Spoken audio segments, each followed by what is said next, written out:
Nagkaroon ho kasi ng nagkaroon ho ng announcement si PBBM, 'di ba? Ito yung announcement niya noong nakaraan. Re-electionists, returnees, banner under Marcos Jr. senatorial slate. Marcos Jr. talaga no? This was 2 days ago. Nag-announce siya ng kanyang senatorial slate.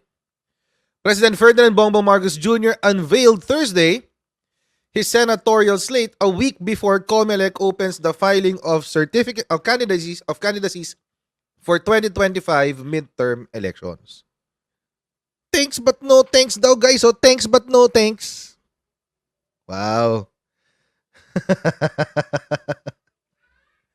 Thanks but no thanks. Ay, may ganon. Oo, may ganon. Bakit may ganon, guys? Oo. Ito yung kanyang ikinalat na video kanina. Taus-puso ang aking pasasalamat kay Pangulong Bongbong na sa kabila ng galit at labis na kalupitan ng ilan, ako'y pinagtanggol niya at naisama pa sa alyansa. Maraming salamat din sa nasyonalista at sa aking mga kaalyadong patuloy ang pagtangkilik sa akin. Naway manatili ang tiwala ninyo. 35 taon na nakalipas ngayong araw mula nung pumanaw ang ama ko.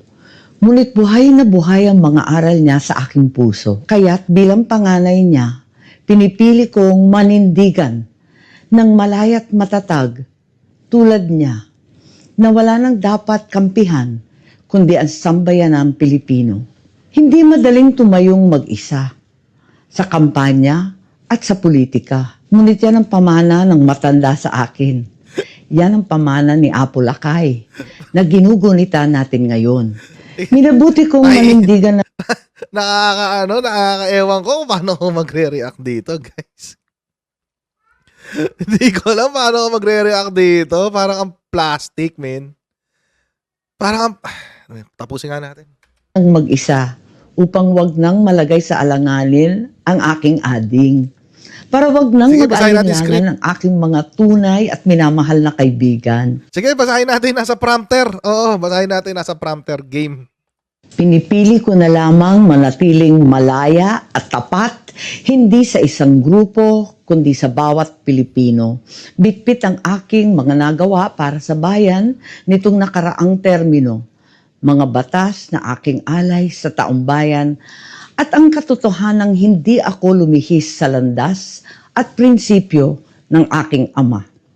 Maglingkod sa bawat Pilipino nang walang pinapanigan, maliban sa kapakanan ng bawat mamamayan.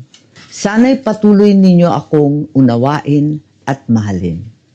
First observation is necropolitics, number 1. Ginagamit niya, syempre alam niya marami loyalist eh. At babangka siya dun, babangka siya sa commitment ng mga loyalist kay Apo Lakay para manalo siya uli bilang presidente. Ang tanong, sasakyan pa ba siya ng mga loyalist? Yun ang tanong dyan. Oo, kasi ako, partida, lumaki ako sa isang loyalist na pamilya and I will consider myself, as far as political ideology is concerned, I will consider myself a loyalist. Pero medyo mas open-minded ako ng konti eh. So siguro, for lack of a better term, I'm also a loyalist. Oo, for lack of a better term. Pero, ang tanong nga, kakagatin pa ba siya? Oo. Hindi ko alam. Hindi ko na kakagatin pa rin siya. Ako hindi ko na siya kakagatin kasi nakaka-insulto sa mga loyalista yung mga pinagkakagawa niya eh. Pangalawa ko na-observe dito, mga Ochero. Yung sinabi niya tungkol sa mga alyansa. Ang sinabi niya kasi, tatayo na raw siyang independent, quote-unquote. No? Tatayo siyang independent. Niniwala ba kayo dun? Ako, hindi eh. Para hindi ko nakikitang independent siya eh. Ito theory ko. Ang theory ko, mga Kochero, posible kasi na naniningil ng commitment ang mga Duterte. Para quote-unquote, para walang away, sinabi niya na, hindi ako aalyansa dyan. Alam nyo kasi mga kotsero, ganito lang yan eh. I'm sure, bago inilagay si Amy Marcos sa lineup ng partido na ito, nag-usap na sila.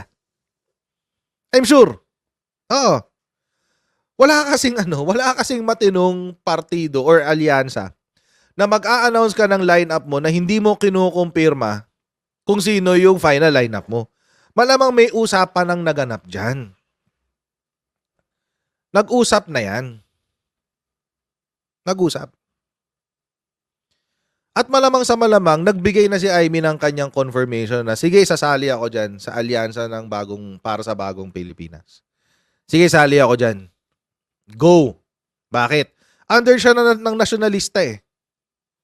Wala namang ibang kandidato yung nasyonalista, si Amy lang tsaka si Camille Villar. Sila lang yung nandun ng nasyonalista. So malamang sa malamang, yung leadership ng nasyonalista, kinausap na yan si Amy Marcos. Malamang sa malamang. Malamang sa malamang, hindi ko papayag ang Nationalista Party na mag-field sila ng kandidato na walang approval ng kanilang leadership. Hindi ko mangyayari yun. Oo.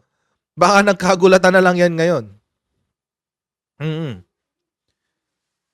Baka nagkagulatan lang yan ngayon. But anyway, so, kung nagkaroon na ng usapan, nagkaroon na ng prior notice or nagkaroon ng prior usapan, bakit all of a sudden, bigla kang baback out? All of a sudden, bigla kang, bigla kang independent. Oo. But all of a sudden, bigla kang biglang ayaw mo na. Hindi, independent na lang ako. Oo. Para walang questions. Ano yung sinabi niyang dahilan? Oo. Para daw hindi na raw kinu-question ng kanyang motibo, ganyan-ganyan, etc., etc. Tapos may sinabi pa siya ng dapat tayo ay nasa alyansa, parang ayaw na raw niya makipag-side sa mga alyansa ng mga personalidad. Oo, doon lang daw siya sa taong bayan, quote-unquote, taong bayan daw. Kayo maniniwala doon. Ako di ako naniniwala. Drama lang niya yan. Drama lang niya yan. Bakit? Kailangan niya ng boto niyo eh. She's playing up the Duterte crowd. Oo, baka kasi umaasa siguro siya na pag nag-independent siya, yung boto ng DDS makukuha niya. Hindi mangyayari yun. Huwag ho natin kalimutan, mga kotsero, ang commitment po ng mga DDS ay, maski nga, wala nga kay Sara eh, na kay Digong. Ang DDS kay Digong yan. Kay Digong yan. Ang nakakatawa dito, mga kotsero, bumabangka siya, tinatry niyang ligawan ang grupo ng 16%. Ang weird. Ba't ko liligawan ang boto ng 16%? Eh, ang hinahanap mo nga ay majority. And 36% ng mga Pilipino are Marcos supporters. 16% sa DDS. Around 4 or 5% ang mga dilawan. Tapos yung natitira, sila yung mga independent at neutral. Hindi na raw siya maipag-alyansa sa mga personalidad. Pero kasi ganito yung sinabi niya. At one point, sa kanyang political career, ay sinabi niya to. November 8, 2023. Amy Marcos to back Rodrigo Duterte even if I'm the only one left. Kahit siya na lang daw maiwan. Kahit si Amy Marcos na lang daw maiwan, nakaalyansa ni Digong. Oh, hindi raw niya iiwanan. Laging ganun, no? Sa lahat ng statement niya, laging merong gaya ng aking ama. Naku, napakalayo mo sa tatay mo. Hindi ka katulad ng tatay mo. Anyway, mga kotsera, maraming salamat sa patuloy na pagsuporta. Huwag niyo pong kalimutan, meron pa tayo live stream mamaya. And I'll see all of you in the next live stream. God bless and see you next time, guys. Bye!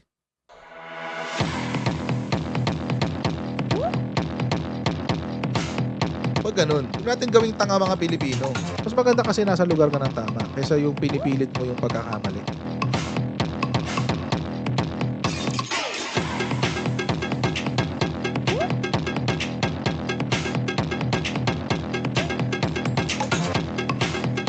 Are they willing to go that far? Hindi makakalimutan ng Pilipino yan hanggat di nasasagot niya. Sino ngayon nagsasabi ng totoo?